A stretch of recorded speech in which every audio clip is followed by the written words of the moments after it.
विठ्ठल रुक्मिणीचे दर्शन घेऊन विठ्ठलाचा जयघोष करत क्रुझरमधून निघालेल्या भाविकांवर काळाने घाला घातला. पंढरपूर मंगळवेढा मार्गावरील शरद नगर येथे क्रुझर आणि ट्रकची समोरासमोर भीषण धडक होऊन 4 भाविकांचा मृत्यू झाला, तर 6 जण गंभीर जखमी झाले. सोमवारी सायंकाळी 7:30च्या सुमारास हा अपघात घडला.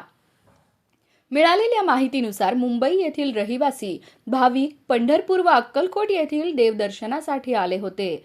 दर्शन आटोपून सोलापूरकडे रेल्वेने जाण्यासाठी निघाले असताना ट्रक MH46 BU 6651 आणि क्रुझर MH13 BN 7687 यांची जोरदार धडक झाली.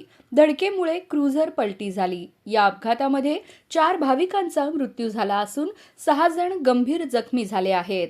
या भीषण अपघातात सोनम आहिरे, सविता गुप्ता, योगिनी केकाणे यांचा जागीच मृत्यू झाला आहे. कविता तुळसकर, सोनम गुप्ता, राजश्री कदम सोनावणे, आरती गुप्ता, वेद गुप्ता, आदित्य गुप्ता, गणेश गुप्ता, रोहन केकाणे, अंजनी यादव, नवनाथ हिडकिट्टी अशी जखमींची नावे आहेत. यातील दोघांची प्रकृती चिंताजनक असून त्यांना सोलापूरला हलवण्यात आलं आहे.